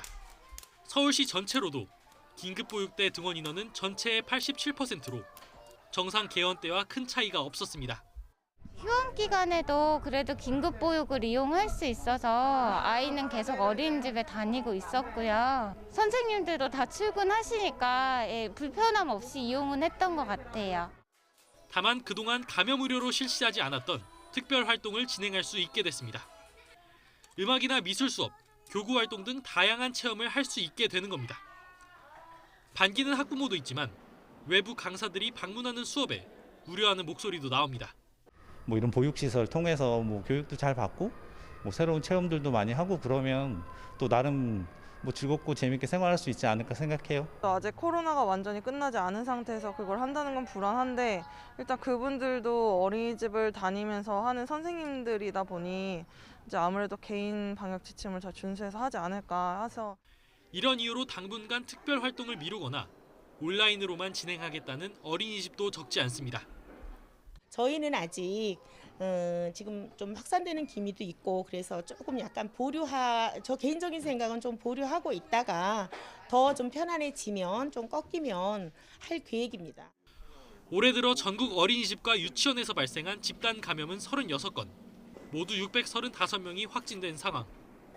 추가 감염 위험을 막기 위해 서울시는 특별 활동 강사는 방문 전 일주일 안에 코로나19 음성 판정을 받아야 수업을 할 수 있도록 했습니다. 어린이집 보육 교직원들도 이번 달부터 매달 코로나19 검사를 받게 됩니다. 강사분들이 이동하는 동선을 보고를 하게 하고 있습니다. 확진이 되면 빨리 동선에 있는 어린이집들이나 시설들에 대해서 알리고. 오는 8일부터는 어린이집 장애아 전문교사와 보건교사 15,000명을 대상으로 아스트라제네카 백신 접종이 시작됩니다. 어린이집과 유치원 일반 교사 접종은 오는 6월부터 이뤄집니다. YTN 정현우입니다. 국내 코로나19 확산 여파가 이어지면서 어제도 전국 곳곳에서 환자가 잇따랐습니다. 방역당국과 서울시 등 각 지방자치단체에 따르면 어제 0시부터 밤 9시까지 전국에서 코로나19 양성 판정을 받은 새 환자는 504명으로 집계됐습니다. 환자가 나온 지역을 보면 수도권이 338명으로 67.1%, 비수도권이 166명으로 32.9%입니다. 이런 추세로 볼 때 오늘 0시 기준으로 발표될 새 환자 수는 이보다 조금 더 늘어서 500명대 중후반, 많으면 600명 안팎에 달할 것으로 예상됩니다. 이런 가운데 정부가 특별 방역 대책을 실시한 지 2주가 지났지만 환자가 오히려 늘면서 전문가들은 4차 대유행을 기정사실화하며 거리 두기 체계 개편 등 사전 대비를 주문했습니다. 75살 이상 화이자 백신 접종이 시작됐습니다. 백신을 맞은 어르신들은 대부분 맞고 나니 안심이 된다면서 반색하는 모습들이었습니다. 박희재 기자가 보도합니다.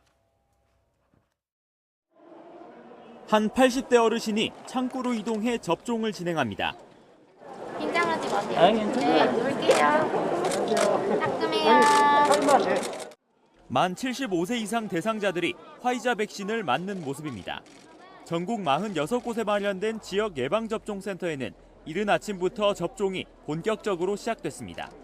특정 직업군이 아닌 나이에 따른 접종 대상으로는 처음입니다. 대부분 고령층인 만큼 지자체에선 원활한 이동을 돕기 위해 셔틀버스를 마련하고 안전요원도 배치했습니다. 어르신들의 이동 편의를 위해서 버스 4대를 준비를 했습니다. 그래서 만일의 돌발 상황에 대비하기 위해서 각 버스에 한 명씩 또 안전요원을 배치했고요. 서울 송파구에서 처음 접종한 주민은 85살 박양성 씨. 평소 당뇨병과 고혈압이 있어 백신을 접종하기 전 불안함이 컸지만 막상 맞고 나니 괜찮다며 밝은 표정을 지었습니다. 걱정을 좀 했는데 여론에 뭐 어떻고 사람이 죽고 막 그런다 그래서 걱정을 했는데 왜 이렇게 또 맞고 보니까 아무렇지도 않았네요. 같은 날 성동구에서 접종한 최춘옥 할머니는 코로나19 불안이 사라졌다며 접종을 두려워하는 주변 지인들에게 권하고 싶다고 말했습니다. 안 맞으려고 이거 예약 안 했다고 하더라고요. 맞을래 안 맞을래 묻는데 좀 맞겠다고 그랬죠. 이번 백신 접종에 동의한 인원은 모두 204만 명. 이 가운데 현재까지 86%인 175만 명이 접종 대상입니다. 보건당국은 동의를 하지 않았다고 해도 접종 기간인 4월에서 6월 사이에 재신청하면 언제든 접종할 수 있다고 밝혔습니다. 다만 접종센터를 바로 찾아가지 말고 사전에 예약을 해달라고 당부했습니다. YTN 박희재입니다. 아스트라제네카 백신에 대한 불안감이 계속되자 방역 수장인 정은경 질병관리청장도 이 백신을 공개적으로 맞았습니다. 정부는 이르면 이달부터 백신 접종을 확인할 수 있는 증명서를 도입하기로 했습니다. 이동우 기자의 보도입니다. 정은경 질병관리청장이 아스트라제네카 백신을 공개적으로 맞았습니다. 지난 2월 말 접종 시작 이후 계속된 불신에 대통령과 총리까지 진화에 나섰지만 고령층 효능 논란에 이어 혈전 부작용 의심 사례까지 보고되자 접종을 자처한 겁니다. 한 달 넘게 지난 뒤늦은 수습이란 지적에는 이렇게 답했습니다. 제가 먼저 예방접종을 맞아서 좀 송구하다는 마음이 좀 들었고요. 국민들께 좀 더 안심하실 수 있고 좀 더 안전하게 예방접종을 맞을 수 있다고 하면 좋은 일이라고 생각합니다. 넉넉하지 않은 백신 수급을 고려할 때 이런 예외적인 상황이 아니면 순서를 지켜 접종하는 것이 중요하다는 겁니다. 방역 수장이 우려할 정도로 백신 수급이 불안정한 상황에서 코백스 물량 일부가 앞당겨 들어오게 된 것은 그나마 다행입니다. 지난달 말에서 3주 미뤄졌던 아스트라제네카 백신 국내 도입이 이번 주말로 당겨졌고 화이자 백신도 6월까지 들어올 예정입니다. 코박스 아스트라제네카 백신 43만 2천 회분이 4월 3일 토요일 오후에 또 코박스 화이자 물량의 29만 7천 회분은 금년 6월 접종 이후 준비도 속도를 내고 있습니다. 이르면 이달부터 접종자는 전자증명서를 발급받을 수 있습니다. 접종 사실을 인증할 수 있는 앱이 공식 개통될 예정인데 여행 제한을 푸는 백신 여권으로 쓰이려면 국제적인 논의가 더 필요합니다. 방역 조치를 어느 정도 완화하거나 특정한 어떤 혜택을 부여하는 것은 현재까지는 바로 시행하기는 어렵고 상당 부분 진행되었을 때 검토가 가능한 것이다. 한편 청소년에게도 100% 예방 효과를 보였다는 화이자 3상 초기 결과가 나왔지만 방역 당국은 국내 18세 미만 소아 청소년에 대한 접종 확대 계획은 아직 고려하지 않고 있습니다. YTN 이동우입니다. 화이자 백신은 접종 후 6개월 후에도 높은 예방 효과를 유지하는 걸로 나타났습니다. 월스트리트 저널은 현지 시각 1일 화이자와 바이오엔테크가 지난해 실시했던 3상 참여자 46,307명을 상대로 백신 효능의 지속력을 확인했다고 보도했습니다. 화이자는 3상 참여자 가운데 지난달 13일까지 모두 927건의 코로나19 감염 사례를 확인했으며 백신을 맞은 집단에서는 77건으로 예방 효과가 91.3%라고 설명했습니다. 이들 가운데 12,000명 정도는 최소 6개월 전에 2차 접종을 마친 것으로 파악돼서 6개월 동안 예방 효과를 확인할 수 있었다고 덧붙였습니다.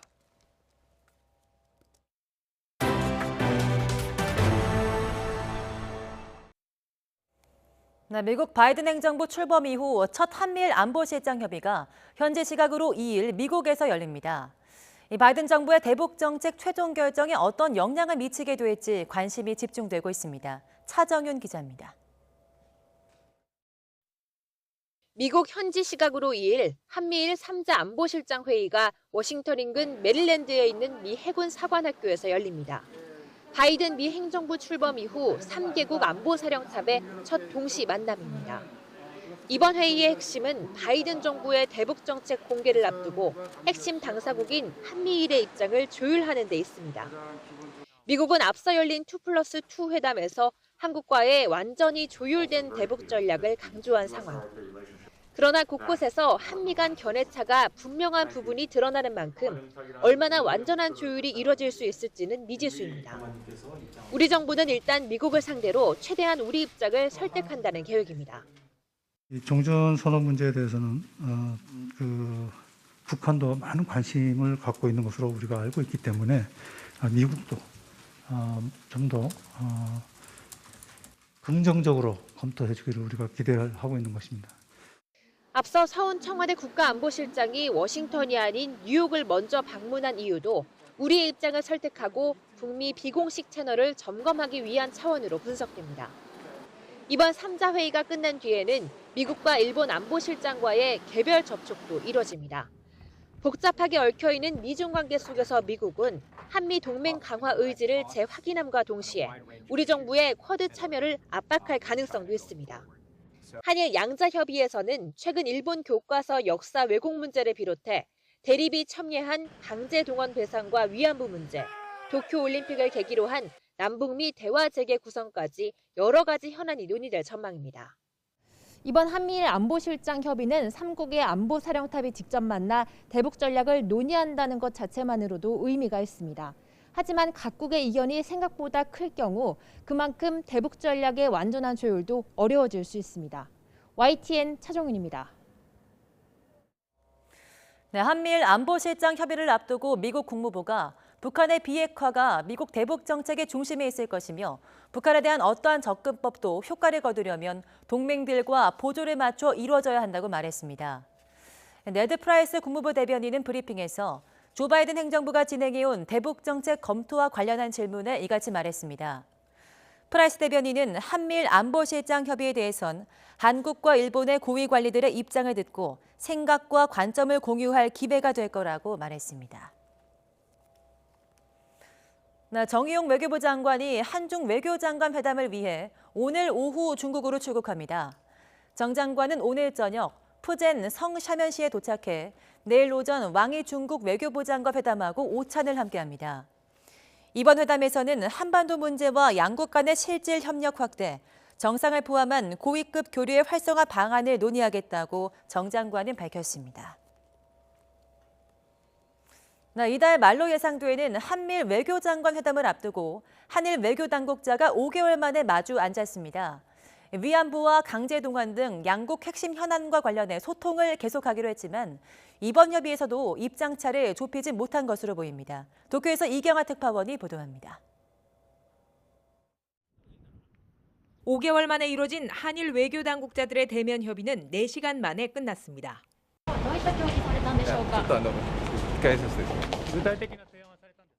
오전 내내 이뤄진 협의를 마치고 양국 국장들은 도쿄 시내 한 호텔로 이동해 함께 식사했습니다. 외교부는 이번 협의에서 한반도 평화 프로세스의 진전과 영내 안정을 위해 한미일 그리고 한일 협력의 중요성을 확인했다고 밝혔습니다.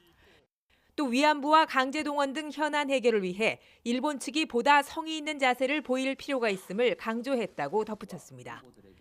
하지만 일본 정부는 받아들일 수 있는 해결책을 한국이 제시하라는 기존 입장을 고수했습니다. 이달 말 미국에서 열릴 것으로 예상되는 한미일 외교장관 회담에서 한일 외교수장이 따로 회담할지도 미지수입니다. 미국 바이든 행정부의 기조에 따라 한미일 연계를 강조하고는 있지만 일본은 북한에 대한 대응이 우선이라는 입장입니다. 日米間の連携については北朝鮮の対応をはじめ地域の安定のためには不可欠であります。今後とも日米間の3カ国で緊密な連携を図っていく。 한일 양국은 다양한 외교 채널을 통해 현안 해결을 위한 소통을 이어가기로 했습니다. 미중 대립과 북핵 위협으로 급변하는 국제 정세 속에 평행선을 달리는 양국이 외교적 해법을 만들어내기까지는 적지 않은 시간이 걸릴 것으로 보입니다. 도쿄에서 YTN 이경아입니다. 네, 미얀마 민주진영이 군사정권에 맞서 소수민족 무장 조직이 참여하는 국민통합정부 수립을 선언하고 소수민족 권익 보장 등을 담은 과도헌법을 선포했습니다. 연방의회 대표위원회는 성명을 통해서 군사정권 시절인 2008년에 제정된 기존 헌법을 폐기한다고 밝혔습니다. 그러면서 군부 헌법을 대신할 과도헌법으로 연방민주주의 헌장을 공개하고 이 헌장이 새로운 정부에서 핵심 역할을 할 거라고 설명했습니다. 헌장은 독재 청산과 2008년 군부 헌법 폐기, 연방민주주의 연합 건설과 문민정부 출범을 목표로 했으며 소수민족의 권익과 관습 보장 조치도 담았습니다. 외교부는 중요한 업무가 없는 미얀마 내 우리 국민에게 가능한 항공편으로 귀국할 것을 적극 요청한다고 밝혔습니다. 외교부는 어제 이현 재외동포 영사실장과 이상화 주 미얀마 대사의 화상회의 결과 종합적인 상황 평가에 따라 이같이 결정했습니다. 외교부는 미얀마 상황이 상당히 호전될 때까지 일체 입국하지 말 것도 강력히 요청했습니다. 미얀마 군부 쿠데타 이후 지난 2달 동안 미얀마에서 귀국한 우리 국민은 모두 360여 명입니다. 중국에선 미얀마와 접한 국경 도시에서 코로나19 확진자가 갑자기 증가하고 있습니다. 쿠데타가 발생한 미얀마에서 유입된 것으로 보이는데요.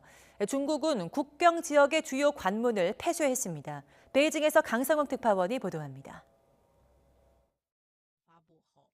멀리 미얀마의 불교 사원이 보이는 중국 윈난성의 중국 미얀마 국경 지역. 군부 쿠데타가 발생한 미얀마와 작은 강 하나를 사이에 두고 접해 있습니다. 최근 양국의 관문 역할을 하는 국경 도시 루이리에서 코로나19 감염자가 속출하고 있습니다. 단 이틀 사이에 10명 이상이 확진 판정을 받았고 무증상 감염자까지 합치면 50명이 넘습니다. 코로나19의 급속한 확산에 당국은 시민 21만 명 전원에 자가격리 조치를 내렸습니다. 先买了一些方便面，然后米面都有一些嘛，孩子自己做饭吃在家。 미얀마와의 국경 무역 중심지인 루이리시는 인접 지역과 주민과 차량의 왕래를 모두 차단했습니다. 하지만 이번 감염은 미얀마에서 온 밀입국자에 의해 유입됐을 것으로 추정되고 있습니다. 확진자 가운데 일부도 미얀마 국적으로 나타났습니다. 중국은 미얀마와 연결된 루이리시의 국경 다리를 폐쇄했습니다. 루이리시 관내의 국경선에 500개가 넘는 통제소를 긴급 설치해 밀입국 단속에도 나섰습니다. 全市边境一线共设置风控点516个，投入力量3902人，切实压实各单位责任，严防死守。 이런 조치에는 군부 쿠데타로 미얀마인의 밀입국이 늘어날 수 있다는 점도 고려된 것으로 보입니다. 중국 매체는 미얀마 국경에 대한 통제를 더 강화할 필요가 있다고 분석했습니다. 수천 명의 미얀마 난민들이 이미 태국 국경을 넘은 만큼 중국도 남의 일이 아닌 상황입니다. 중국은 미얀마의 군부 쿠데타에 대해 국내 문제라며 방관해왔지만 국경 지방의 코로나19 유입 우려에는 발빠르게 대응하고 있습니다. 베이징에서 YTN 강성웅입니다. 가상화폐 거래소가 난립하면서 잇따르는 부작용을 저희가 며칠 동안 집중적으로 보도하고 있습니다. 보도 이후에 일부 거래소는 해킹에 대비한 보완책을 마련했고 정부는 거래소 점검 서비스를 활성화하기로 했습니다. 경찰은 전국 지방경찰청을 동원해서 수사에 나서기로 했습니다. 김우준 기자의 보도입니다. YTN은 가상화폐 거래소에서 발생한 해킹 피해와 함께 거래소의 미흡한 보안 의식을 지적했습니다. 거래소의 다소 부족한 보안 의식 속에 가상화폐 계정이 해커들의 표적이 되고 있습니다. 실제로 거래소 측은 고객 신고가 있기 전까지 해킹 피해 사실을 전혀 몰랐습니다. 해커의 자산 탈취 수법이 정상 거래로 교묘하게 위장됐기 때문입니다. 해커는 먼저 자신의 계정으로 거래가 드문 가상화폐를 구매한 뒤 시세 대비 60배 넘는 가격에 다시 매도를 걸어두었습니다. 이후 해킹을 통해 빼앗은 계정을 통해 앞서 자신이 걸어둔 매도를 사들이는 방식으로 투자금을 빼냈습니다. YTN 보도 이후 거래소는 즉각 대응에 나섰습니다. 거래소 측은 먼저 시세보다 수십 배 이상 차이 나는 이상 거래에 대한 모니터링을 강화하며 거래 체결 전 고객에게 유의사항을 알릴 방안을 마련하겠다고 설명했습니다. 수십 배 이상 거래가 일어날 경우에 모니터링을 하면서 그 해당 투자자한테 유의사항을 또 회원가입 시 보안 인증 수준을 높이고 고객이 로그인할 때도 비밀번호 외에 별도의 인증 장치를 추가로 도입한다는 방침입니다. 정부도 과학기술정보통신부를 주축으로 거래소의 취약점 점검 서비스를 활성화할 계획입니다. 별도로 좀 원하는 기업이 있으면 외부에서 좀 해킹 공격도 좀 해보고. 해킹 피해 사건을 접수한 경찰은 수사에 속도를 내고 있습니다.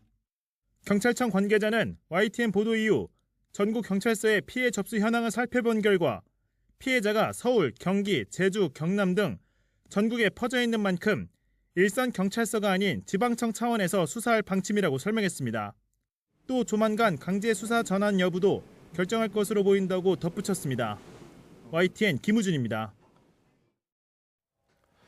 지난해 말 아파트 지하 주차장에서 테슬라의 전기차가 벽을 들이받고 불이 나면서 차주가 숨졌던 사고 기억하실 겁니다. 당시 차에 결함이 있는 것 아니냐는 논란이 많았는데 경찰은 운전자인 대리기사가 조작을 잘못한 걸로 판단했습니다. 하지만 테슬라가 제공한 자료를 바탕으로 한 거라서 신뢰하기는 어렵다는 지적이 나오고 있습니다. 박소정 기자입니다.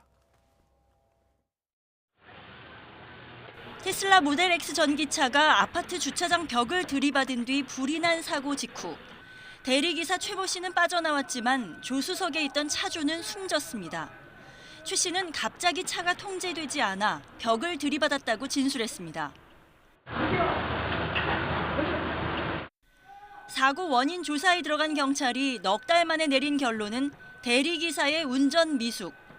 제동 시스템에는 결함이 없었다고 밝혔습니다. 일단은 국가수 감정 결과를 참고를 했고요. 운전자 진술하고 그때 사고 당시에 사고 장면을 담은 영상 그런 부분들 종합적으로 검토를 했습니다. 주요 근거는 텔레매틱스, 즉 차량용 이동 통신 서비스를 통해 테슬라 측에 원격 전송됐던 운행 정보였습니다. 테슬라에서 이 자료를 받아 분석해보니 충돌 10초 전부터 속도를 올렸고 4초 전 가속 페달이 최대치가 돼 시속 95km에 이른 것으로 나타났습니다. 교통사고 재현 프로그램을 돌려봤더니 CCTV 영상에 잡힌 모습과 같았다는 게 경찰 설명입니다. 가속 페달을 밟고 있었을 거란 얘기입니다. 테슬라 코리아 쪽에서 제출한 텔레매틱스 자료하고 비교를 해보니까 속도 같은 것도 시속 1km 정도 내외 차이 거의 유사한 결과값이 나왔고. 그러나 전문가들은 차에 저장된 사고 기록 장치 EDR을 확인하지 못한 만큼 100% 신뢰하기 어렵다고 반박했습니다. 속도, 엔진 회전수, 제동장치 작동 여부 등이 모두 기록된 핵심 장치인데 사고로 망가져 복원이 불가능했습니다. 따라서 테슬라가 보내준 자료만으론 차량 결함이 없었다고 보긴 힘들다는 겁니다. 본사의 자료는 실제 닦아놓고 그걸 갖다 객관적으로 경찰이나 검찰이나 다른 사람이 접근할 수 없는 자료거든요. 테슬라의 자체 분석을 통해서 내놓은 자료에 대한 일단 신뢰성 부분이 검증이 안 됐다. 사고 당시 전원 공급이 끊기면서 열리지 않았던 차 문에 대해서도 논란이 남습니다. 경찰은 찌그러짐이 심해 전원 공급이 됐더라도 탈출할 수 없었을 거라고 결론냈지만 전문가들은 테슬라의 매립형 손잡이 구조의 문제라고 봤습니다. 종합 분석 결과 발표에도 사고를 둘러싼 의문은 여전히 풀리지 않는 모습입니다. YTN 박소정입니다. 서울 노원구에서 세모녀가 살해당한 사건을 수사하고 있는 경찰이 피해자 가운데 큰딸이 여러 달 동안 피의자로부터 스토킹을 당한 정황을 포착했습니다. 서울 노원경찰서는 최근 큰딸의 지인 등 주변인을 참고인 신분으로 불러 조사했다고 밝혔습니다. 주변인들은 피의자 A씨가 범행 수개월 전부터 큰딸을 지속해서 스토킹했다고 진술한 걸로 전해졌습니다. 경찰은 큰딸의 메신저 기록을 확보해서 지난 1월 집 근처로 찾아오는 A씨에 대한 두려움을 지인에게 호소했던 정황도 파악하고 있다고 밝혔습니다. 서울대 여자 화장실에서 휴대전화로 여성을 촬영한 20대 보안 요원이 경찰에 붙잡혔습니다. 서울관악경찰서는 지난달 29일 저녁 7시 40분쯤 서울대 해동학술관 지하 여자 화장실에서 여성을 몰래 촬영한 혐의로 20대 A씨를 입건해서 조사 중이라고 밝혔습니다. 경찰은 피해자의 신고를 받고 출동한 뒤 화장실 인근 CCTV를 통해 보안업체 사무실에 있던 서울대 하청업체 소속 A씨를 검거했습니다. 인천국제공항공사가 영종도에 있는 스카이72 골프장이 불법 영업을 하고 있다면서 업무 방해 혐의로 경찰에 고소했다고 밝혔습니다. 김경욱 인천국제공항공사 사장은 기자회견을 열고 스카이72가 계약이 끝난 뒤에도 임대료를 내지 않고 골프장을 운영해 수십억 원의 손해를 입었다고 주장했습니다. 스카이72는 지난 2005년 인천국제공항공사에서 부지를 빌려 골프장과 클럽하우스 등을 운영해왔습니다. 골프장 측은 시설물 소유권을 인정해달라면서 공사 측의 입장대로 분쟁 해결 전까지 골프장을 공원으로 쓰면 노동자들의 수입이 사라진다고 주장하고 있습니다. 젊은 세대들이 즐기는 대표적인 문화 콘텐츠 게임과 클래식 음악이 만났습니다. 코로나19 여파로 사실상 하늘길이 막힌 요즘 비행기 탑승을 통해서 시각과 청각이란 어떤 것인지 확인해보는 체험극도 열렸습니다. 김상호 기자가 전합니다.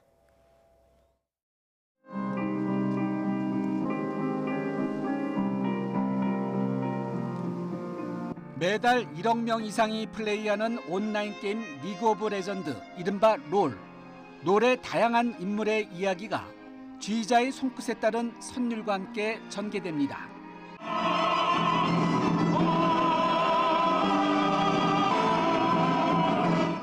일반 음악회와는 달리 관객의 60%가량이 남성, 객석에서도 모바일 기기를 이용해서 마치 롤 게임을 하듯 공연의 쌍방향으로 참여합니다. 게임의 이야기를 오케스트라와 합창, 국악 등 다양하고 웅장한 음악으로 풀어냈습니다. 모두가 첫 시도를 해보다 보니까 모두가 정답이 없이 움직이고 있어요. 정답이 없이 움직이다 보니까 저희가 그 답을 찾아가는 데 있어서 그게 가장 어려운 것 같습니다. 신속하게 탑승해 주신 승객 여러분 감사합니다. 보잉 737 비행기 내부가 공연장으로 변했습니다. 입체 음향 헤드폰을 쓰면 공연이 시작됩니다. 갑자기 칠흑 같은 어둠에 갇히고 잠깐 빛이 보일 뿐 비행 내내 깜깜합니다.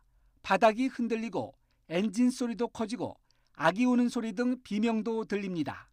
시각의 예단을 차단하는 어둠 속에서 청각의 강력한 힘을 몰입할 수 있습니다. 이륙부터 착륙까지 현실과 비현실을 넘나드는 30분간의 이색 체험입니다. We tend to attach sounds to the image. There's like this hierarchy of perceptions. We had the idea to put audiences in total darkness. 실제 참여하고 체험하는 이색 작품이 속속 무대에 올라 코로나 시대에 새로운 공연 시장 개척에 나서고 있습니다. YTN 김상호입니다.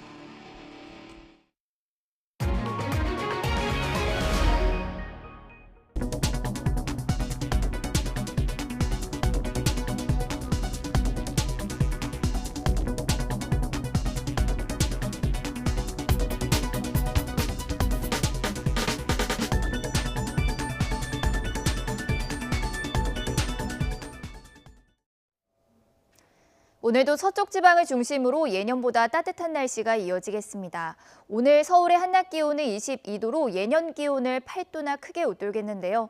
반면 동풍의 영향을 받는 동쪽 지방은 속초가 14도 선에 머무는 등 낮에도 선선하겠습니다. 오늘은 하늘이 점차 흐려지겠고 제주도와 남해안에는 바람이 강하게 불겠습니다. 한편 건조특보가 발효 중인 중부와 경북 지방은 대기가 무척이나 건조하겠는데요. 이 건조함은 내일과 모레 전국에 비가 내리면서 점차 해소가 되겠습니다. 이틀간 예상되는 비의 양은 제주 산간에 100mm 이상으로 가장 많겠고 중부지방에 30에서 80mm, 남부지방에는 10에서 60mm가량이 되겠습니다. 오늘 서쪽 지방은 따뜻하겠고 동쪽 지방은 선선하겠습니다. 서울의 한낮 기온 22도, 대전은 23도, 광주는 24도 선까지 오르겠고요. 포항은 15도 선에 그치겠습니다. 비는 일요일 오후에 대부분 그치겠지만 기온이 내려가면서 쌀쌀하게 느껴지는 곳도 있겠습니다. 지금까지 날씨 정보였습니다. 오늘 굿모닝 YTN 여기서 마치겠습니다. 잠시 후 YTN 24가 이어집니다. 시청해주신 여러분 고맙습니다.